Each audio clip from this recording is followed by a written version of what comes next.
लाडकी बहीण योजनेच्या बद्दल मी तुम्हाला एकच गॅरंटीने बोलल का ही योजना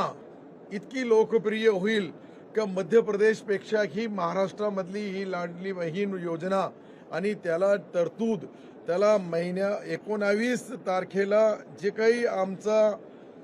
सरकारच्या माध्यमातून आजच्या कॅबिनेटमध्ये जी चर्चा झाली ते सन्माननीय मुख्यमंत्री महोदय त्यांच्या याच्यामध्ये बोलतील। परंतु मी आपल्याला इतकीच गॅरंटी देईल का 19 तारखेला रक्षाबंधनाच्या दिवशी कमीत कमी 2 कोटी बहिणीच्या अकाउंटवर 3-3 हजार रुपये जातील